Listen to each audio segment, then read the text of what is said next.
I must say that it's only a relatively little time, maybe 2 years, that I know Ken and his volcanic mind and creation. And the more I know him, I like it so much that I accepted the invitation to be part of it. I accepted because I thought that Ken and also the World Sustainability Forum, but also the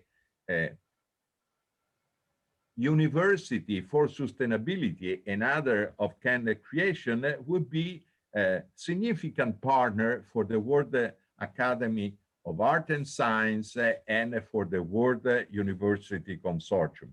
Not only I thought so, but also Gary, the president, and all my colleagues of the board thought that was a great idea. And so now we are collaborating, and this is also the start, and this is the finish.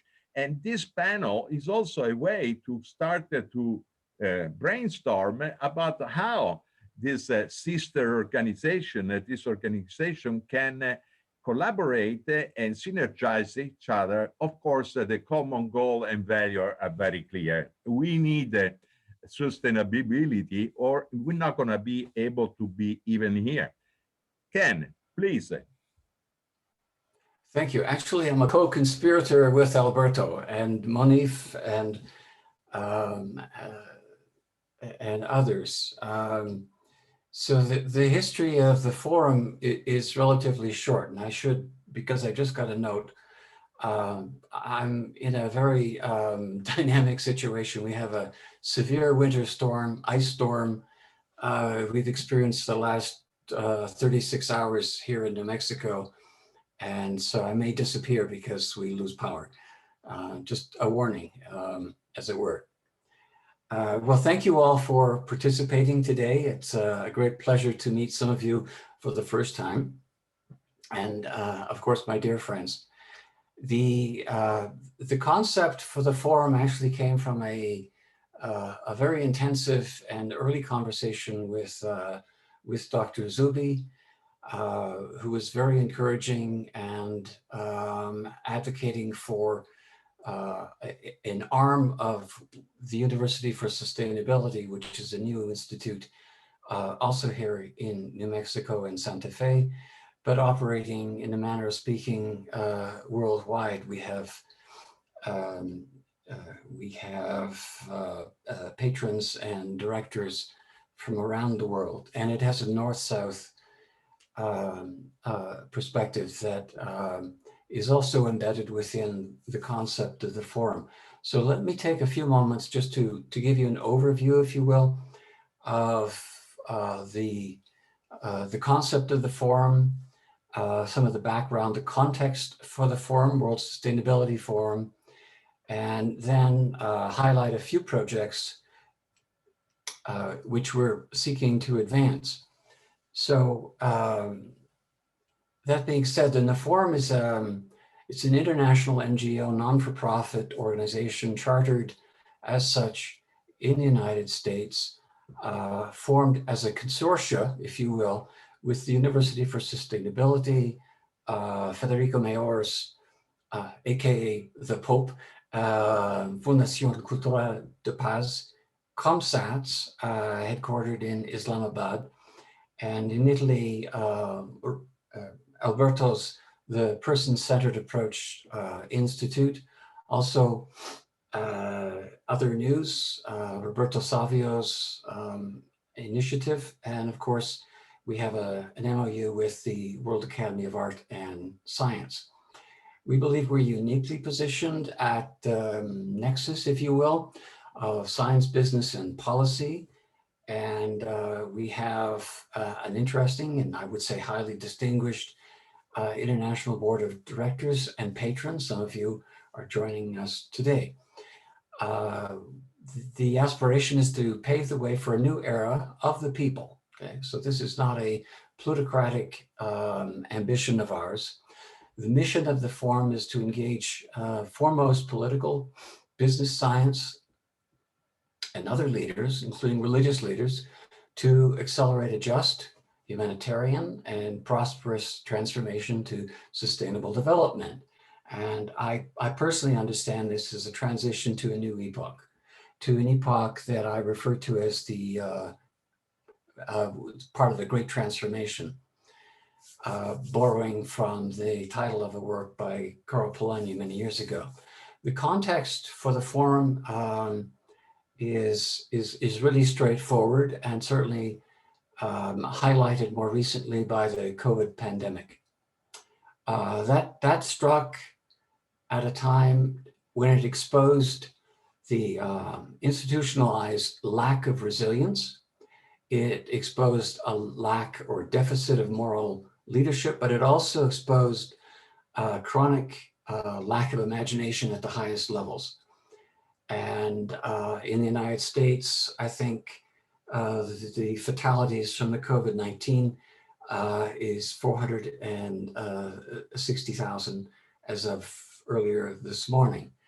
That is a reprehensible failure of the governance system, not only in the United States, but experienced worldwide for that matter.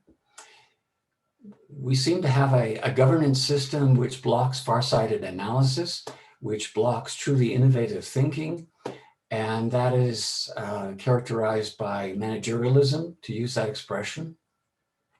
It means that we've been ill-equipped to appreciate the challenges before us, let alone mitigate the existential risks. They're really quite pronounced at this time. So we have a governance system at various levels, public and private sector, if you will, sets of behaviors, certainly mindsets that are simply not calibrated for the great transformation. And so we have an intellectual landscape that appears to be littered with out-of-date ideas. I refer to these as zombie orthodoxies. And these seem to continue despite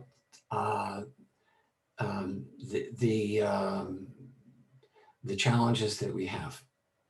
They're exacerbating economic inequalities, and they're certainly throttling dreams. They contribute to a legitimation crisis worldwide, I think notably for me in the United States right now, certainly a political rupture, and it's exacerbating the risks. So the forum group came together to ask the question, how can we address these issues? And I think it was really well captured by Pascal Lamy, who's president of the Paris Peace Forum, who wrote that the pandemic should be the wake-up call for a more equal, inclusive, and sustainable world. It could lay the foundation for a fair international order. Now, Pascal Lamy is not yet a member of the board of patrons, and we hope he will be, since we have a very close conceptual linkage. But the pandemic does highlight the need for a coordinated, interregional, and international response that rapidly expands access to the further development of science, technology, and innovation as well. I'll share with you a very brief story, and that is that in March of last year, the American Academy of Arts and Sciences was contacting all universities across the United States, including the University for Sustainability, asking, do we have any virologists or epidemiologists or experts who could help to better understand the emergence of COVID-19? Well, that was an interesting endeavor, but it revealed a great deal, and that is a lack of coordinated information at a national level, and certainly at an international level. So the forum has, in its most basic conceptualization, an aspiration to do two things, two goals, if you will. One is build alliances to think the unthinkable and address the major challenges of our time, whether it's climate change or finance or peace and security, equality, and I should add digital transformation, because the emerging technologies and the climate crisis and so forth are very much integrated. These are two major megatrends that we're experiencing today. The second goal is then to leverage the convening power, if you will, the scientific expertise, as well as business and political experience of patrons and partners to promote coexistence, systems of governance, and innovation that are really fit for purpose, that is fit for the great transformation. To do this, we're initiating two major projects. The first is a summit series, a summit meeting series, more correctly. And the second one is borrowing from the University for Sustainability initiative of some time ago, something known as the Sustainable Development Research Network, which is a wildly ambitious undertaking. The summit meetings seek to advance certainly the goal of the forum is that we're organizing very high level, multi-stakeholder summit meetings, and they're titled Partnership for Peace and Prosperity. And this came out of a conversation, I believe, that began with one of our patrons, Vicente Fox, former president of Mexico, who has joined our board at a very early stage. And the intent of the summit series is to address interregional cooperation and coherence, to then offer roadmaps for fast-paced shifts in technology, finance, consumption, and employment patterns, driven by the rapidly evolving frontier digital technologies, including artificial intelligence, I should add. And with an appreciation that artificial intelligence is problematic in many ways, with an appreciation that digitalization is not being equally shared worldwide, that there are enormous gaps, north and south in particular. And so the summit meeting with President Fox will have a European or EU and Latin American focus, and address emerging issues in that digital transformation, especially interregional cooperation, European Union and Latin America. We hope to bring into that high-level meeting the European Commissioner Botrel, of Vice President for the European Commission, as it were. We hope to then address in that meeting matters of greener, smarter futures, science, technology, and innovation for sustainable development, but also issues of inequality and science diplomacy, the future of work, also innovation hubs. It's a very broad, more technological perspective. A second summit, which is being discussed with President Audo of Ghana, and Obasanjo seems to be interested, of Nigeria, former president of Nigeria, is the development again of an opportunity to have a conversation between the European Union initiatives, which are very exciting, and then the initiatives which the African Union and other parties, other stakeholders in Africa are seeking to advance.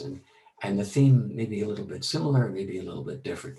We hope to as well organize a third summit meeting, and that may have a Southeast Asian focus.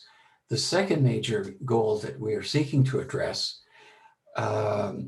is the Science Development Research Network. This came out of 5 or 6 years of research that I and my colleagues have done with the University for Sustainability. And we recognized at a very early stage that the pandemic was a wake-up call for a more informed relationship between science, innovation, policymaking, and for more effective global science, technology, and innovation cooperation. The challenge is multifold. On the one hand, we have policymakers worldwide who are not necessarily well advised, in many cases, unfortunately, by the science, and in other cases simply, as we know, ignore the sciences altogether. So that's certainly one challenge. So we have research communities, policy analysts, and practitioners where there is a profound information asymmetry, where there is significant siloed knowledge, where we simply don't know what's out there in the ecosphere, as it were.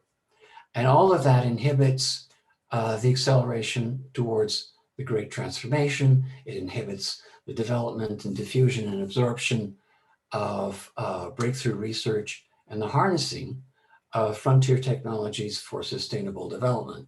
Let me give you a snapshot of the kind of solutions that we've already developed to some extent within the University for Sustainability's artificial intelligence group, which numbers about, I think it's a little over 250 scientists worldwide. A team was put together several years ago to address cancers, breast cancers, pancreatic cancers, and so forth. In the case of pancreatic cancers, as you may know, it's extraordinarily difficult to identify at an early stage the onset of pancreatic cancer. And it is, I think, state of the art was about 50-50. That is, a good oncologist could identify it 50% of the time. So fatalities were very high with pancreatic cancer.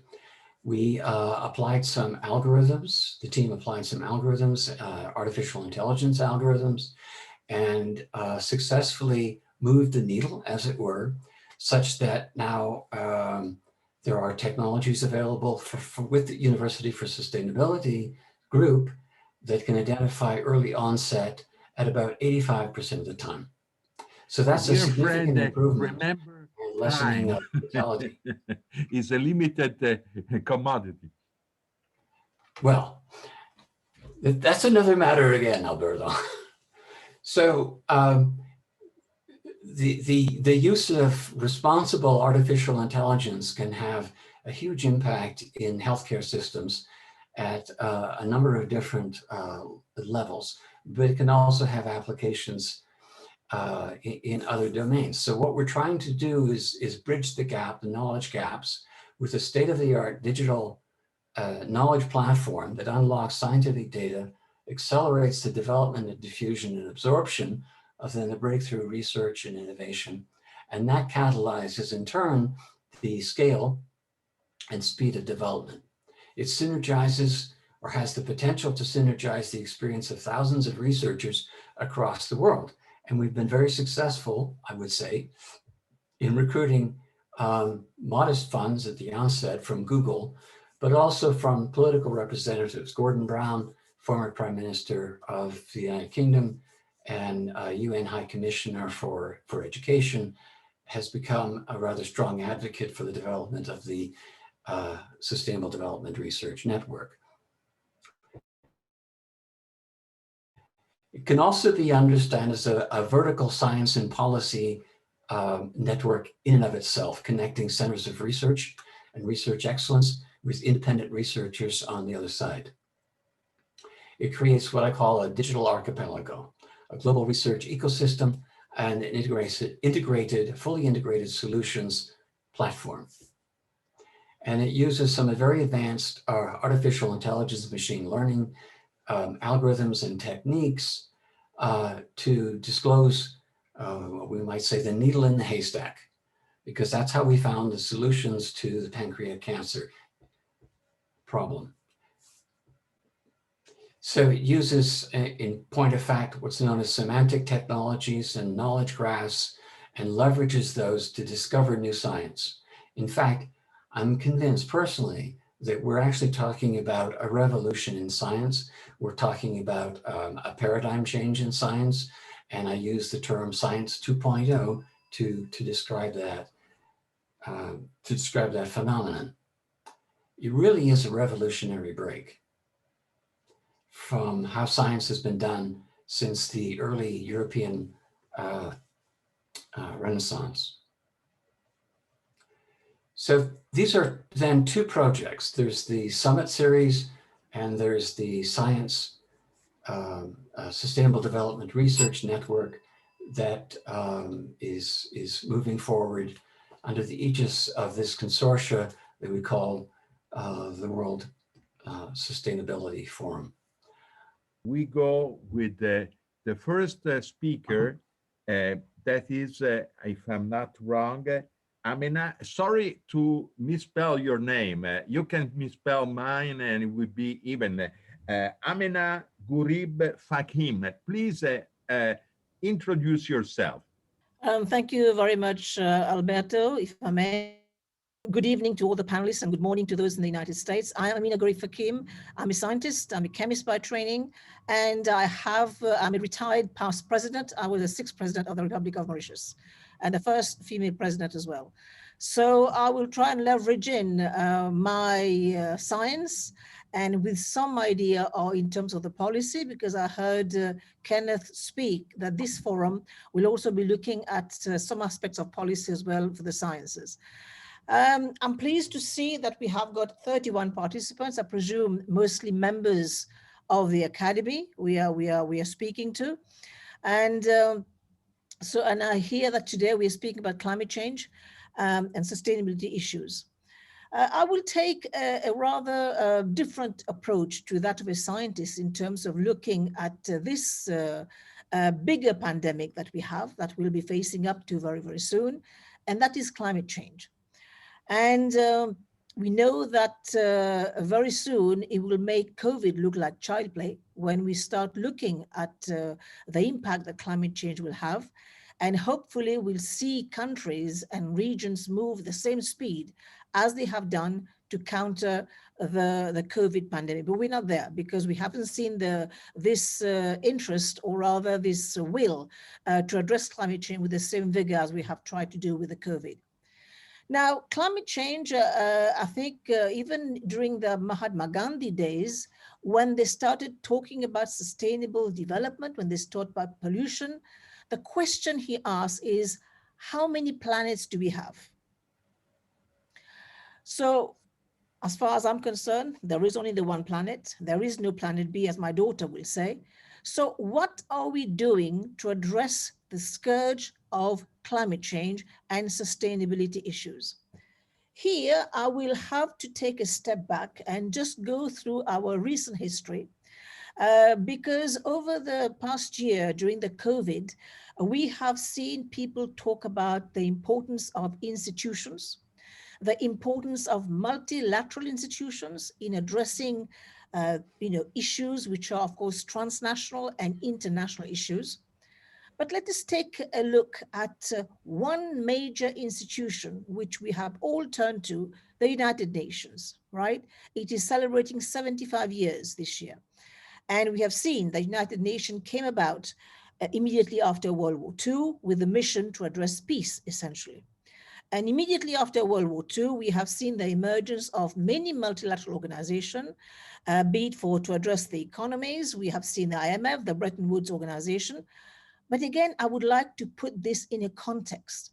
It's the context of post-World War, where we still had colonial powers then.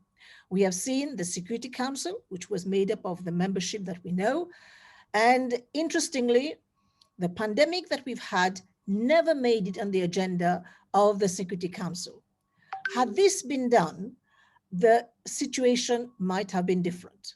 But what we're doing, we're blame gaming, and the United States were blaming the Chinese, and the rest of it were blaming the Chinese, but nobody took that leadership to address the COVID issue head on at the level of the United States Security Council.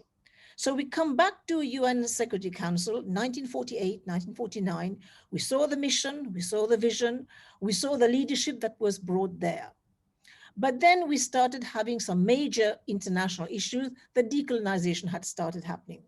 New players have emerged. And we are seeing right now where we are that there are so many big players. We have seen the emergence of the BRICS, for example, and they want to share this power that had been the monopoly of one or two players in the world. Just to mention the two, the United States and the former USSR, right? Which eventually, at some moment, we only had the main power, which of course, the United States for a long time. We are seeing now emergence of new powers, major economies, and if we were to weight the economies of the world, of the major countries, to the United Nations Security Council, we would have seen automatically a different membership. But there is a resistance to actually address the world leadership at that particular organization. And I think, to me, this is where we're going to have a big crunch, a big crisis soon, because polluting has been a way of economies growing. Now, all these countries which are emerging, how fast are they going to be absorbing the new technologies? How long will they be accepted to be talked down to by some of the existing superpowers? How will they take on board the vision and the necessity to decarbonize the economy and address this major crisis, which is climate change? And then if I come from my continent, the African continent, we haven't polluted at all, judging by the emission that's coming out of Africa. And yet we are the countries which are bearing the brunt of climate change. Are we going to address climate justice? And this is the thing that we have to keep on asking. Countries have experienced, agriculture failing, El Nino impacting. My country is seeing the rise of the sea level. How are we going to address climate change issue without looking at the leadership of this planet? I mean, this is something that and then it goes without saying that once we address the leadership, we will have to address the funding. We will have to address, of course, which are the institutions that we will be there for which, for example, my continent will be addressing to. And if we look at the United States Security Council, why it is always dealing with, for example, major 80% of the agenda of the UN Security Council is about African issues. Are we going to see an African representative at that particular forum? So this is what we call, so when we talk about multilateral organization, who is going to provide that leadership? Is that leadership going to be shared in order to address this big pandemic, which is climate change? And we know, as I said earlier on, it is going to make the COVID look like child play, because we know that it is already impacting, and we have been playing ostrich for too long. And I think it is time that we wake up and look at the challenges facing us, because the challenges are going to be immense, and we are going to see a completely new, planet emerging in the wake of what we are seeing right now. And already we have seen last week the glacier melting in the Himalayas, impacting countries like India already, and going all the way down, and is of course going to end up in the Bay of Bengal with countries like Bangladesh being flooded again. So these are recurrent issues. These are issues which will matter financially, because the economics are there. We know that it's going to cost into trillions. And yet these countries at this institution, they are not prepared to give even 100 billion for the Green Fund. So I'll stop there. Thank you. Thank you very much for this powerful underlining of there is no sustainability without justice, and responsibility has to turn into ability to respond. We are on the same boat, on the same time. Thank you very much. And we go after you to my friend Moneef. Moneef, introduce yourself. Hello again. My name is Moneef ZOU'BI. I'm the Science Advisor of the Interaction Council, co-founding director of the World Sustainability Forum, and formerly the Director General of the Islamic World Academy of Sciences in Amman, Jordan, and a co-conspirator with Ken and Alberto and others, hopefully, to try and get this World Sustainability Forum on the road. The COVID-19 pandemic, ladies and gentlemen, has again highlighted the fact that we humans are one. Humans may have different dreams, however, they all essentially go to bed under the same sky at night. At present, Prof. Ameenah mentioned the UN Secretary General and almost everybody in the international arena is concerned as to the lack of the positive energy that prevailed globally when the Agenda 2030 for Sustainable Development was adopted back in 2015. It is against this backdrop that the World Sustainability Forum was born.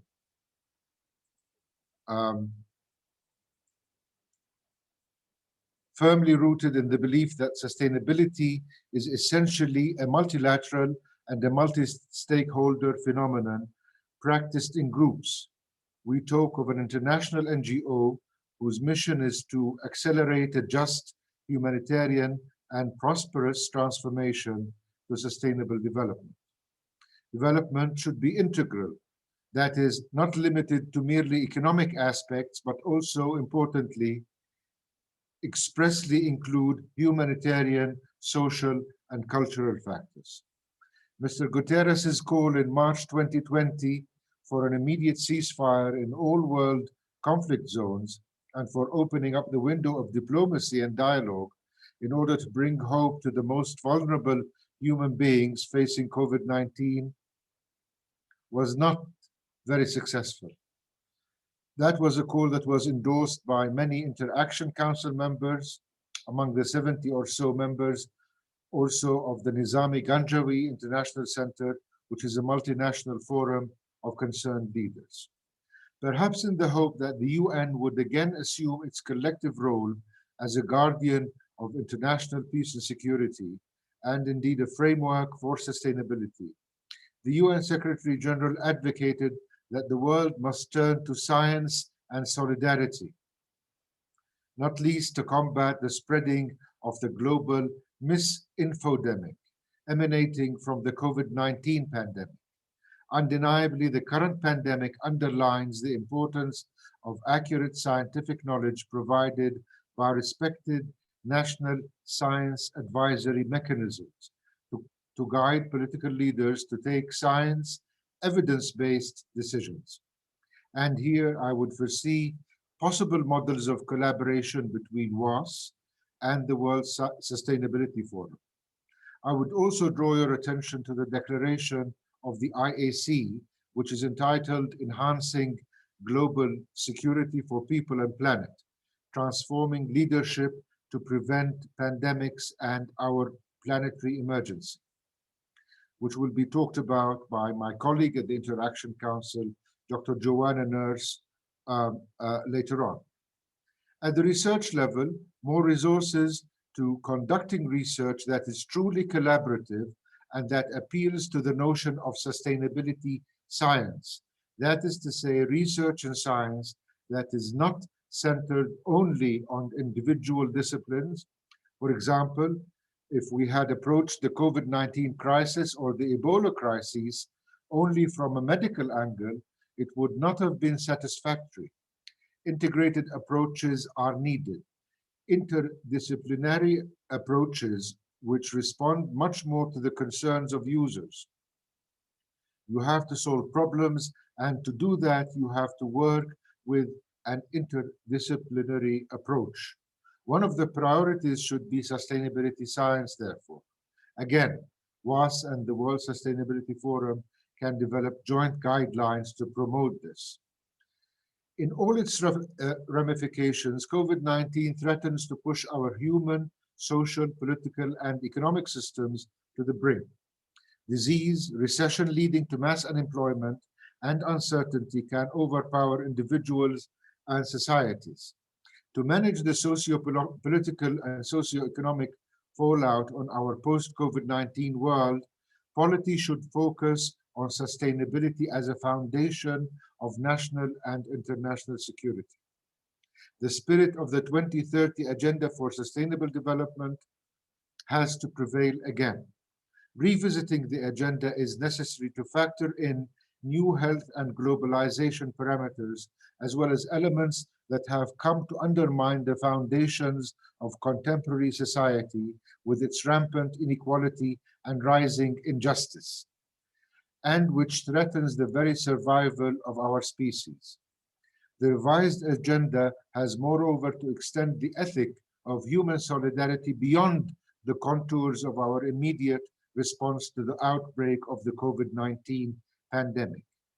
This is also an area that requires the attention of both the World Science Forum, the World Sustainability Forum and WAAS.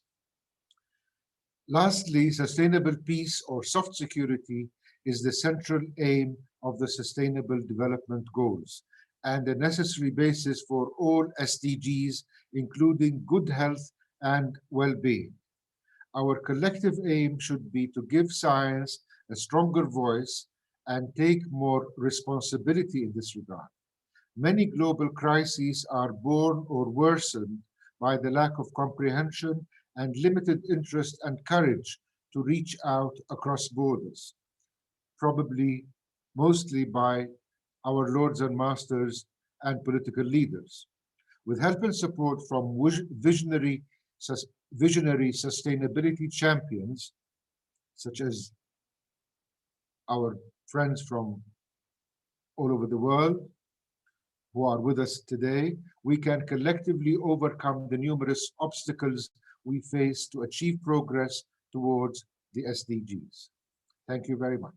To you, Moneef, very eloquently, you underline that if we want sustainability, we better proceed in a sustainable way, and without peace, peace among human beings, or peace among ourselves with our health, but with the natural capital, not only with human capital.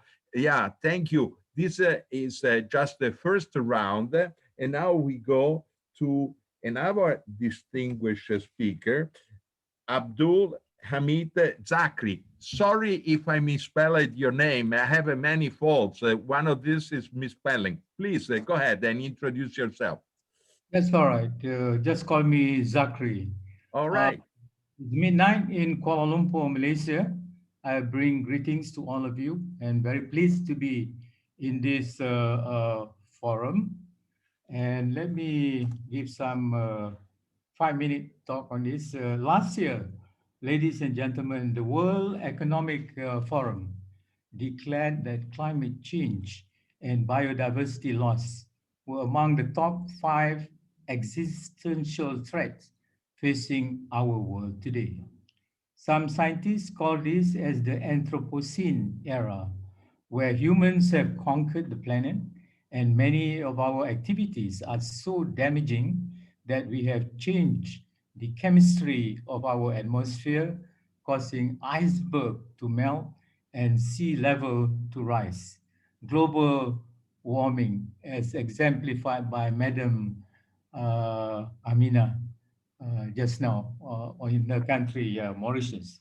Ladies and gentlemen, this is corroborated by the findings of a recent survey conducted by the UN Development Program, UNDP. You must have heard this, People's Climate Vote, involving 1.2 million people worldwide, that indicates that roughly 2/3 of humanity, or 64%, now consider climate change to be a global emergency.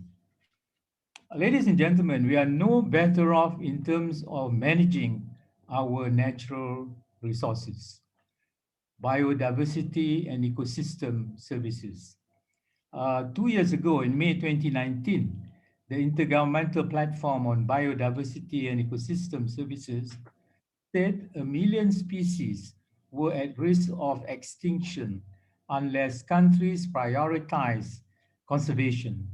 About 2/3 of the world's animals have vanished over the last 50 years, a WWF report said in September last year. Amazingly, ladies and gentlemen, all the world's governments have fallen short on pledges made a decade ago to protect wildlife, though cases of conservation show that the destruction of nature can be slowed. And the latest landmark appeal to protect nature far better than we do comes from a renowned economist. 2 weeks ago, Sir Partha Dasgupta of Cambridge University, leading a British government report that urges a new global approach to measuring economic performance. Dasgupta's recommendation include adopting, alongside short-sighted GDP indicators of economic growth, measures of the state of goods and services that sustain life and regulate the climate. Things like water, soil, air, and rainforest, some example. Partha's narrative is eloquent and compelling. Let me quote him. He said, "We are part of nature, not separate from it. Nature is an asset, just as produced capitals like roads, buildings, and factories, and human capital, health, knowledge, and skills are assets. Like education and health, however, nature is more than an economic good. Many value its very existence and recognize its intrinsic worth too." So what are our options? What are the kind of things that WAAS can do? I would also quote again Dasgupta, who argues that the discipline to draw on nature sustainably must ultimately be provided by us as individuals. Many people have grown distant from nature. Our education system should introduce nature studies from the earliest stages of our lives and revisit them in secondary and tertiary education. Now, the WAAS in particular, where our fellows are made up of not only the natural scientists and the social scientists and the humanities, but also politicians, policymakers, diplomats. I think it's a very unique organization to act, Chair, as an honest broker to promote education for nature conservation, and also to generate a better dialogue between the knowledge generators, normally the scientific community, and the decision or policy makers, the science policy dialogue. This is where organization like the WAAS is uniquely positioned, and we don't need to reinvent the wheel. Thank you, Chair. ZAKRI, very important thing among the things that you underline is that we better empower ourselves if we want the sustainability and walk our talk and not just wait for others to do it. Very good point. Thank you. We need that to be reminded. After you, there is the world famous Hazel Henderson. Please, Hazel, introduce you, but of course, everybody knows you. Oh, thank you so much. Well, I guess the book, I've written 10 books about the politics of globalization, but the one that's most recognized is The Politics of the Solar Age. And I wrote that in 1981 after 6 years as a cabinet level science advisor to the National Science Foundation, the National Academy of Engineering, and the Office of Technology Assessment. And I want to totally associate myself with Ameenah and her view of the world, which is my view of the world as well. And I have been involved with the UN for many years, and I co-edited with Harlan Cleveland, who was one of the founders of WAAS. We co-edited the book, the 50th anniversary book of the UN, which was called UN Policy and Financing Alternatives. And we focused on all of the looming market failures, from climate change we knew about back then, to the failures of the food system, to the failures, of course, of the pandemic. The planet is teaching us directly. And of course, I wrote for many, many years about the deficiencies of GDP. And I was an advisor to the European Commission on the conference we put on in 2007 called Beyond GDP. And you can look all up the proceedings of that. I spoke then as an advisor to a private sector mutual fund, the Calvert Social Investment Fund. And basically, you go to www.beyond-gdp.eu. And all of the countries of the European Union are beginning to facilitate a lot of the presentations that we made. But in that book that Harlan Cleveland and I co-edited, we focused on what I call the global casino and the financialization of the world. And I saw the global casino taking over and destroying every local social system and every local ecosystem on the planet. And so one of our first recommendations was to have a financial transaction tax of 1% or less on all financial transactions. And our company, Ethical Markets Media, which I founded in 2004, we created a patented software which would allow the collection of this tax at the local level of the country, and we called it the Financial Transaction Tax Reporting System. And we donated that patent to the United Nations. So we still have not focused on the problem. The problem is the financial community and the inaccurate, narrow models that have come from the economic textbooks, which I spent my life critiquing. And so it goes very deep. I can remember having a conversation in Santa Fe when the Santa Fe Institute was just started, and Murray Gell-Mann and I sat down. We were in a project together for about a week. And I was pointing out to Murray that I had offered my services to be involved in the development of the Santa Fe Institute. And it turned out that I was not qualified to be involved in the Santa Fe Institute because I didn't have a PhD in mathematics. And so as I looked a little more deeply, I realized that the Santa Fe Institute was funded by Citibank, and its purpose, its original purpose, was to manipulate the stock market using algos based on very deeply hidden ideologies of neoclassical economics, laissez-faire economics.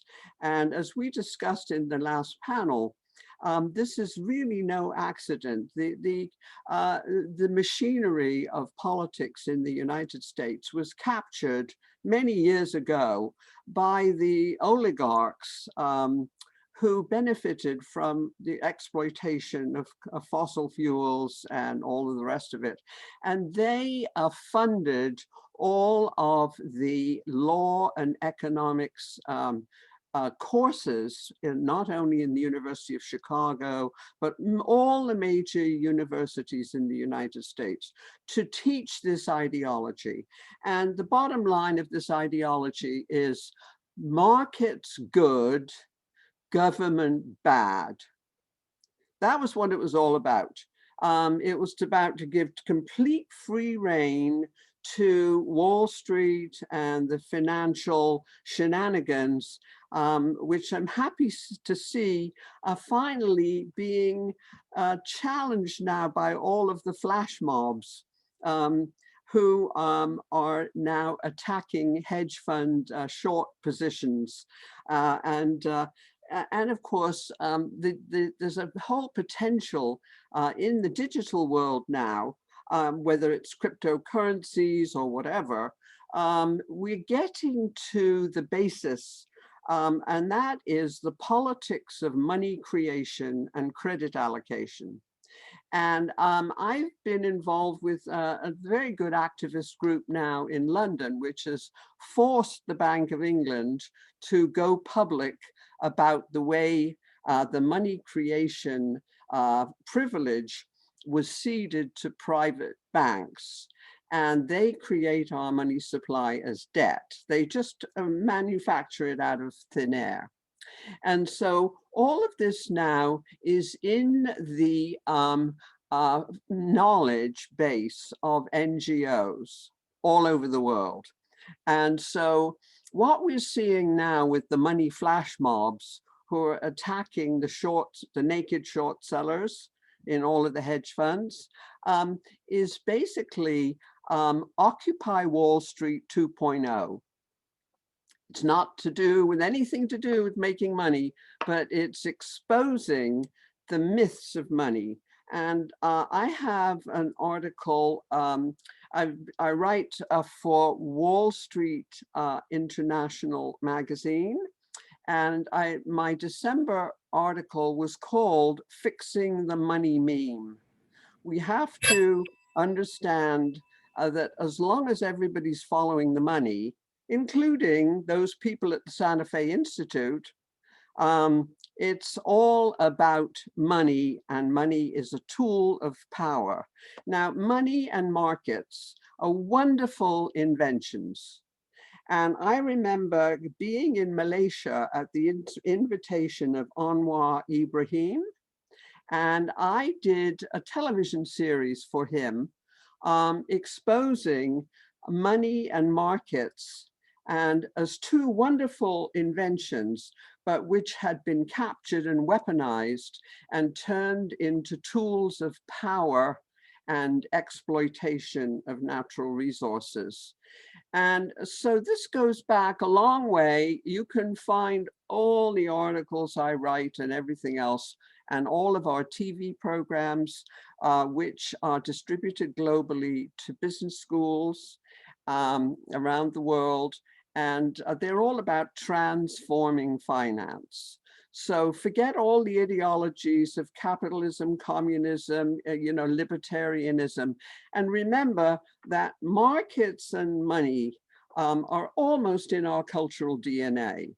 My friend Karl Polanyi, I was happy to know him. And that early book he wrote on primitive economies, and he talked about the Kula rings of the tribes in the Pacific who went around with their canoes, trading with each other, and they traded all kinds of interesting things, and their money was shells. So there's nothing wrong with markets, and there's nothing wrong with money, but they have to come under community control, and the issue is one of scale. And what the AI people don't really understand now with most of these algorithms, where they conceal the ideology deep within the algorithm and still guiding all of these financial decisions. I know this from the inside. And so basically, let's not back into the future looking through the rearview mirror again. Let's take a fresh look at the money meme, and let's fix the money system and focus on bringing markets and money, which is one form of the way humans have always transacted, and bring us back to the other form of human transactions, which is about relationships and personal relationships. They don't scale very well. That's why, basically Bitcoin is simply a speculative vehicle. You can't scale trust. We haven't understood that yet in the digital world. So we have a huge opportunity here to sweep away all of the conceptual detritus that's getting in our way now, mostly still promoted by the economics profession. And I can remember working with the grandson of Alfred Nobel, Peter Nobel, the lawyer. And he and I wrote lots of articles about the efforts of the Bank of Sweden to legitimize economics as a science, where we all know it's just a profession like law. And you get paid to advocate whatever the position of your client is. It's not science. And so we were trying, Peter Nobel and I tried for a long time to expose the Bank of Sweden Prize as the phony Nobel Prize that my friend Kenneth Boulding used to say was an intellectual scandal. And finally, we got the Nobel family to distance itself from that prize and say that it was really an intellectual sleight of hand, really. And so let's clean up all this stuff and start talking about what's really going on. And my thanks to Ameenah for opening this up in the most creative way, because I love scientists, and particularly scientists of biodiversity. Thank you. Thank you, Hazel, and thank you for reminding us that it's a social construction, and money can be trust, but now we are having polluting money, and we can restore and create a reality, a social construction where it's a people-centered money, and it can be centered on sustainability and prosperity, not in finance. They are very different things. Thank you, Alberto. You're welcome. Hey, don't thank me. You say very, very clearly the things, and we've been following you for the last 30 years. Thank you, and keep going. All right. Good job, man. Okay, let's go ahead. I'm really excited about this panel. I really like it.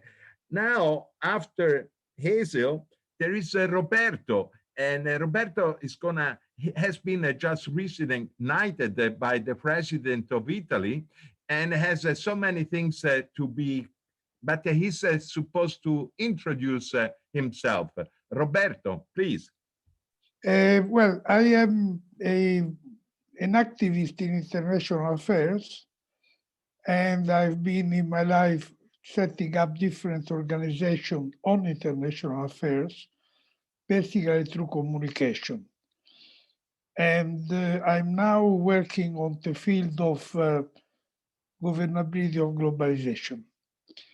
So I want just to say that after all this intervention, I feel that what I can do is to bring a contribution on a different wavelength, because nobody can cover, of course, like Hazel, economics, and Ameenah, and all the other speakers, Moneef, they made very good intervention. My question is, in the 70s, when in the Club of Rome, under the guidance of Pecei, we are discussing the limit to growth, one thing that we came about is that there is no sustainability without people participation. This is why we made the report, because otherwise there was no need to alert awareness of people. Well, now we are going through a moment in which one of the pillars of the concept of sustainability of the 70s is in crisis. My generation always believed that democracy was the tool for people participation and was therefore essential for sustainability.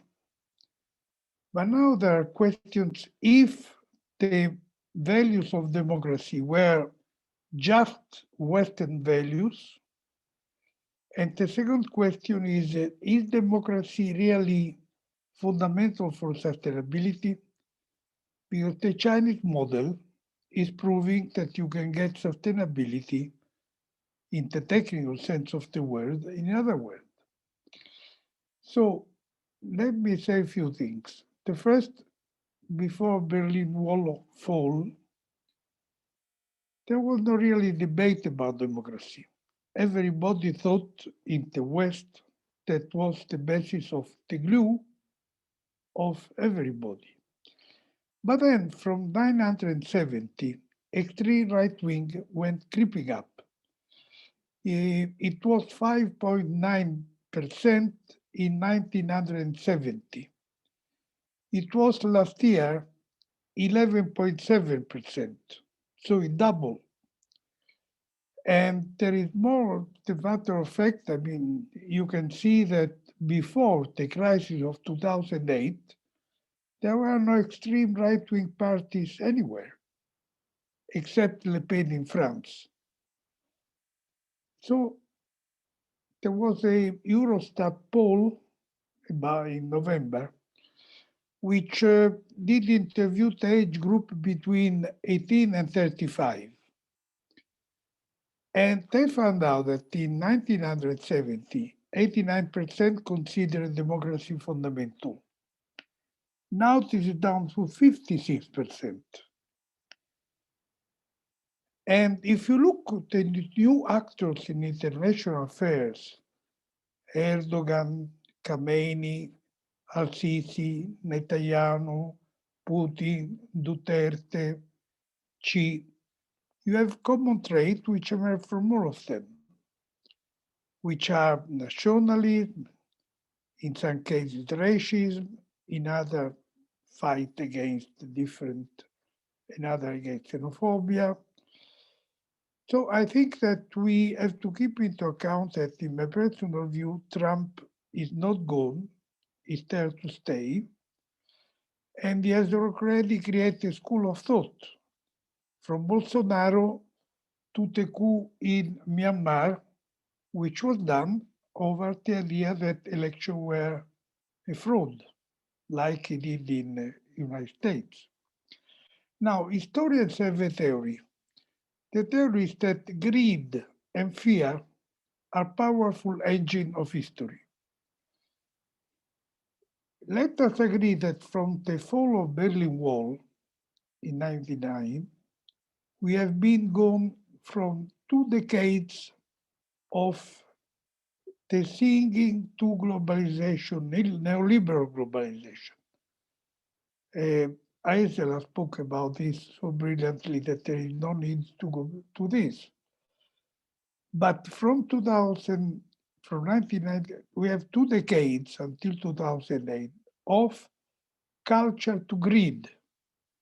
We have completely changed the value on which societies were working together in competition, in greed, and in the use of capitalism in a way which is the most possible extreme, with financialization, as Hazel was saying, and so on.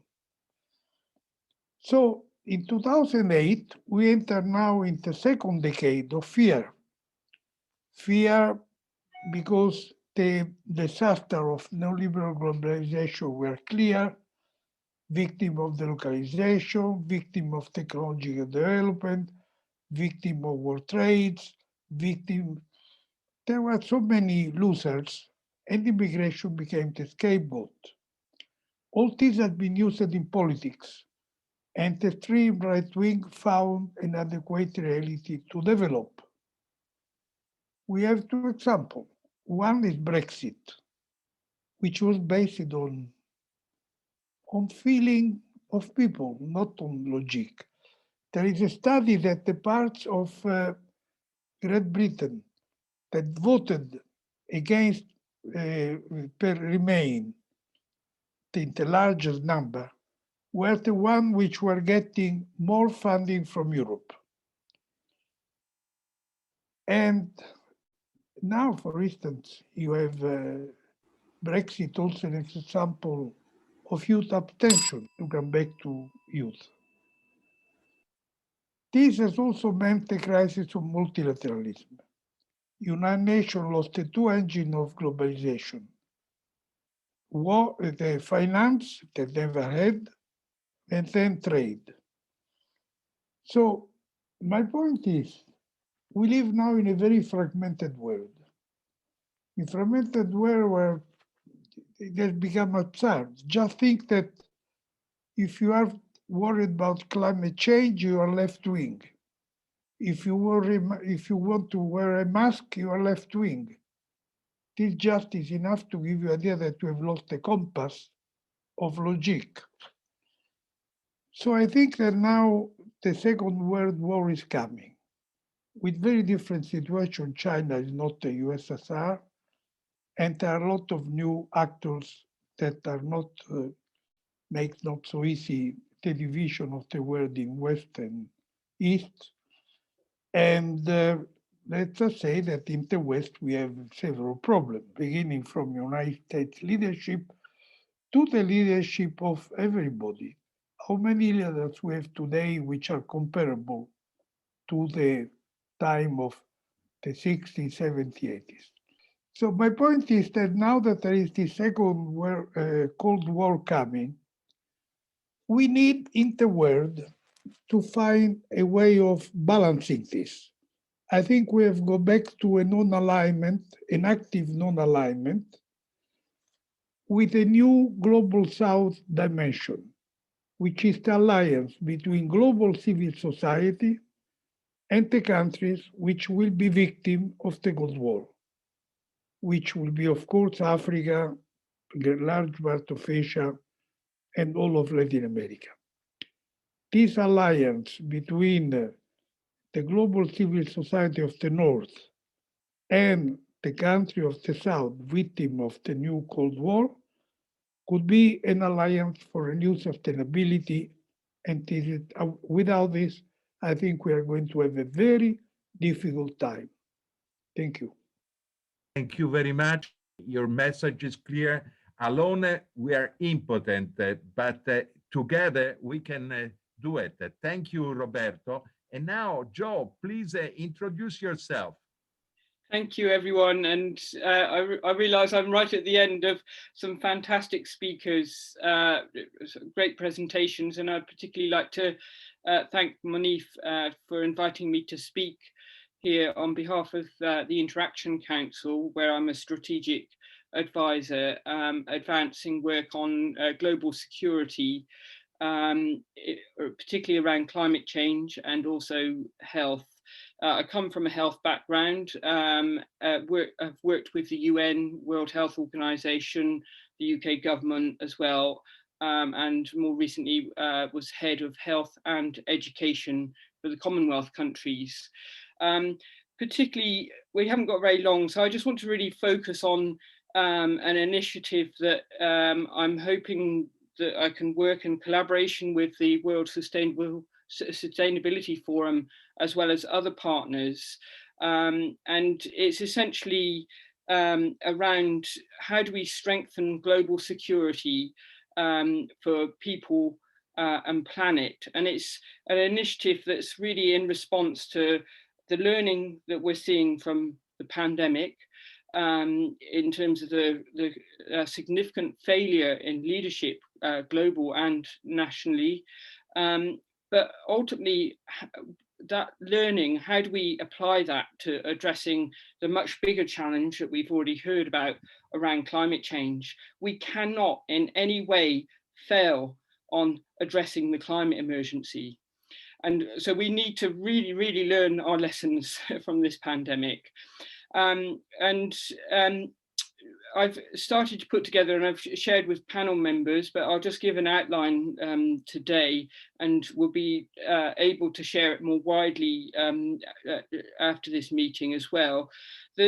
Essentially, the rationale for this declaration, ultimately for strengthening and enhancing global security for people and planet, is around how do we ensure going forward that we have the right governance mechanisms, the right leadership mechanisms for multilateral responses for things like pandemics and the climate change.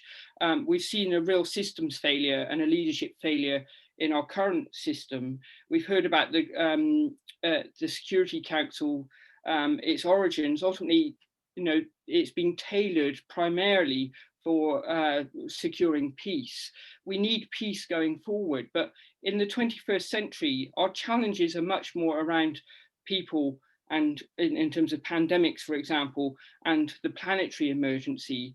And we actually need some form of international architecture to strengthen global security around the risks and how to scale up responses and governance tools, things like leadership as well, to address our planetary emergency and to prevent the risk of future pandemics. So this is an initiative that builds on previous work with the Interaction Council, including the Charter for One Health and more recently a manifesto to secure a healthy planet for all, which provides a scientific analysis of the climate emergency with the narrative, the art of the climate emergency through the story, the narrative of Patient Planet. And I think that's one of the key things going forward as well, is about how do we strengthen leadership, political leaders to understand and appreciate risk, as well as being scientifically literate. But also going forward, how do we enable scientists and experts to communicate with politicians and policymakers to actually ensure that we're scaling up the action that's actually required. So that's one of the key aspects of the declaration of recommended actions. Ideally, we're looking, we've got 10 areas to focus on, and seeking to set up some sort of commission or secretariat, first with a task force to take forward actions. And I'd welcome engagement with partners from the panel and from the audience as well about how we can actually take forward some of these initiatives and actions, potentially with the umbrella organization of the World Sustainability Forum. Ultimately, we can also look at how to scale up responses through things like the digital transformation that's being mentioned. I've recently worked in partnership with colleagues to launch a digital platform for planet, place and people, for example, and also through educational curriculum aligned with the Sustainable Development Goals. I'm aware the bell's just gone and we're out of time. So just to welcome further engagement and follow up with the panelists and anyone participating in this session. I'll put my email, do follow up with me as well. Thank you very much.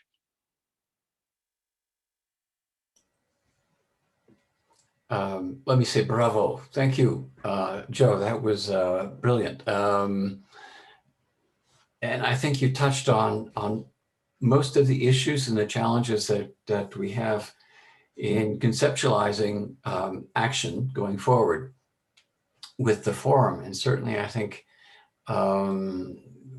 we can find ways of partnering with you. Just a personal remark then. We found that within the University for Sustainability, the time to have an impact, so the educational piece, has to be accelerated. And that brings into play a number of different factors.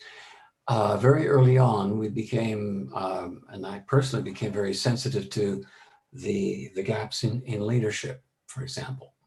The work of Nick Gower, for example, in the UK, Thinking the Unthinkable, a series of books that he published over the last 8-9 years, I believe, went a long way to reveal that the issues of lack of knowledge, lack of scientific knowledge, if you will, and how that affects policy and decision-making is not just something within the political domain, whether it's democracies or otherwise, but also within the corporate domain, quite clearly. So in point of fact, we're looking at trying to bring in responsible corporate players to help them better understand issues of science-based decision-making as well. So the opportunity to collaborate with you, Joe, and perhaps the Interaction Council, I think would be most welcome and most exciting. And let's try to move forward with that. Thank you. I think I'll just say as a concluding remark, after thanking you all for joining this afternoon or morning, that essentially sustainability as viewed by us at the World Sustainability Forum as being the other side of the coin of security. And security, as manifested by the onset of the COVID-19 pandemic, is not, well, there is hard security and there is soft security. And when you talk about soft security, essentially you're talking about water, energy, health, food, biodiversity. And the COVID-19 pandemic has essentially demonstrated that no matter how militarily strong you are as a country, at the end of the day, you have to provide water, food, and health for the population. All the gadgetry that you have at your disposal at the end of the day is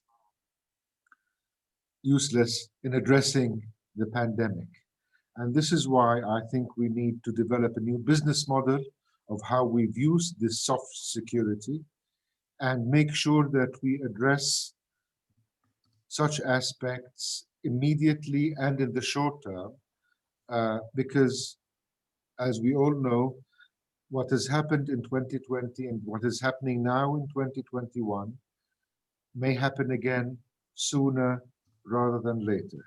So I think it's worthwhile to consider this and to try and develop, to learn from immediate mistakes that have been made by all of us really in the decision-making circles over the last 18 months, so that we minimize the impact of the next pandemic whenever that develops. I think if we can get away with a quick word from our eminent speakers, Professor Ameenah, will you conclude, please, with one or two statements from your end, and then we'll have Hazel, and then Roberto, perhaps, and then Joe, very quickly. Thank you again for the great panelists that we've had, of course, bringing in a very facet of this problem. And I think what's happening with the sustainability issues, with pandemics, with the future, it shows how interconnected we are and how nature is generous to us by giving us, if we have to put a value to what nature gives us an average $125 trillion of ecosystem services for free.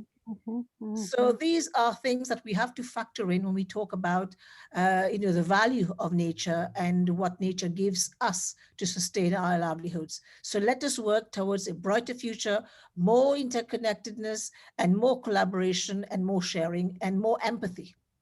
Thank you. Hazel, will you Yes, say a few words? I agree 100% with Ameenah again, and I just want to end with the fact that all of my writing has been about the great global transition from fossil fuels to the solar age. And this is now entering the marketplace. All of the green transition scoreboard reports that we've done over the past decade. There's 10.3 trillion of private investments now in solar, wind, energy efficiency, and we have to make sure that justice and equity are part of that. And I just wanted to mention my friend Thomas Kuhn, who wrote The Structure of Scientific Revolutions. And he was sitting around my dinner table in Princeton one night, and Amory Lovins asked him, Dr. Kuhn, when is this paradigm shift going to happen? And Thomas let out a big sigh and said, one funeral at a time. I'm looking forward to working with you all. Thank you. Thank you, Hazel. Perhaps we are witnessing the birth of another paradigm shift right now. And Roberto, a concluding statement from you, please. Yes, just I want to make clear that when I speak about active non-alignment as the solution for the coming fragmentation and second Cold War, I'm not talking of the non-alignment that we had in the 70s. I'm talking of a global South non-alignment in which we join together forces between the global civil society, which is now very much like-minded with the debate about the North-South issue. The first non-alignment was a North-South issue. This non-alignment, by view, must be a global non-alignment against what is coming as fragmentation and new Cold War. Thank you. Joe, would you like to say a few words, and then we'll turn over to Ken to wrap up, please. Thank you. Really just to say, this pandemic is just a taster of the threats that we will experience through the climate emergency. And it's a taster for us to actually get our house in order and to transform what we need to do, not just for global leadership, but also national leadership, to actually enable communities going forward so that we can build resilient recovery of our planet and facilitate and enable the transition to a just and green society and communities going forward. Ultimately, we need to secure the well-being of our future generations and to do it as fast as possible. Thank you, everyone. I'm holding the UNESCO Chair for Global Understanding for Sustainability at the University of Jena, the starting place of the Romantic movement and also the place where Karlowitz was studying, one of the co-founder of sustainability, and where Haeckel invented modern ecology. What I wanted to present is a declaration that's based on a conference co-organized by WAAS on the humanities and social sciences for sustainability. And I wanted to present this declaration with a much more encompassing approach, moving from sustainability as an ecological approach to a societal approach, respecting cultural differences, social differences, and also regional differences, and to mobilize people from the everyday world to move forward to more sustainable ways of living, and so opening pathways to culturally and socially and regionally differentiated pathways towards global sustainability.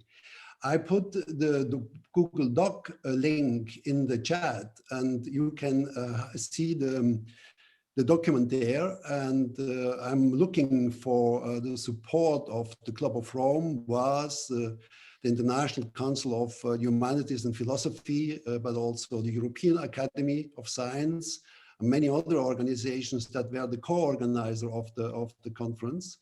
And it would be great if we could have, during this conference, maybe during the General Assembly, the possibility to talk about the possible contributions of WAAS fellows in the implementation of the declaration. And I look forward to reading your remarks in full, if that's possible. I would also like to go out on a bit of a limb, as we say, and extend to all of you an invitation to reconvene, if we can, in a few weeks' time after we've digested the remarks and the summaries. I think each of the presenters today have made an interesting and possibly quite unique contribution to helping the forum, World Sustainability Forum, to in part reconceptualize and to for me personally, and I think for Moneef as well, the term accelerate is really critical. So how can we digest the material that we've presented today, that we've talked about, the issues we've raised, very important issue raised by Roberto, and synthesize an action plan going forward? I think that's one of the key next steps for us. Thank you, one and all. Grazie.